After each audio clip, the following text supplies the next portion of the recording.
Paul saw this in some of those. He saw those poor decisions, but he also saw many others who were making good decisions. He did not allow the poor decisions of the few to cripple him, to stop him from proceeding in the ministry that he had been given by God, by Jesus Christ long ago, to reach out to the Gentiles with the gospel.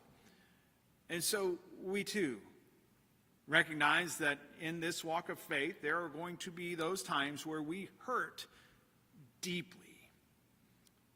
Not just for things that we might do, but for those who are around us, who we love dearly, who make a poor decision, who get misled, who wind up in the wrong group or under the wrong influence.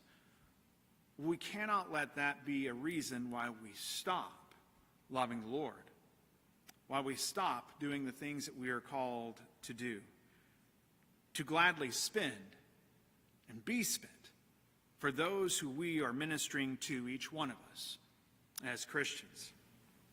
We can, of course, be on guard. We should be on guard against the attitude that was there in Corinth. Of course, there was, the need for some honest introspection among the Christians there. But we think here, too, in our modern context, where we are right now, in our walk of faith in the body, and a good measure of introspection for ourselves.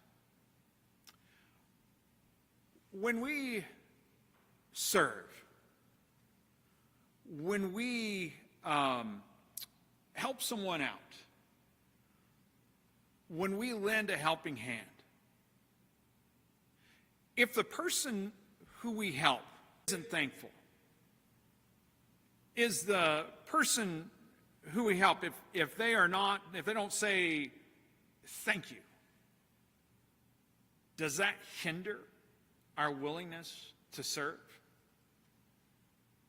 Are we serving others for the pat on the back? Are we serving others so that they will recognize what we are doing for them? Or are we serving because it's what God sent us to do?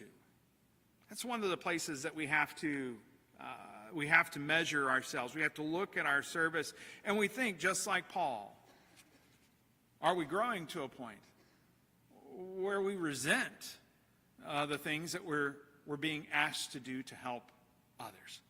That's one of the places where we find ourselves thinking and reflecting in the text tonight. But continuing on, verses 16 through 18, but granting that I myself did not burden you, I was crafty, you say, and got the better of you by deceit. Did I take advantage of you through any of those whom I sent to you?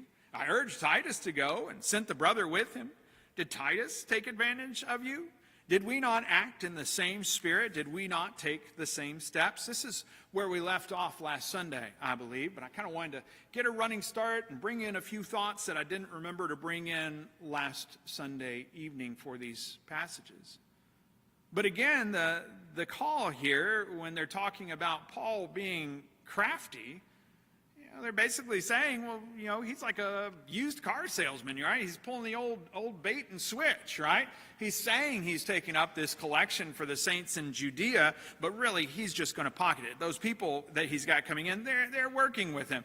This is the kind of story that these few who are causing trouble, this is what they were saying about Paul. That's what they were accusing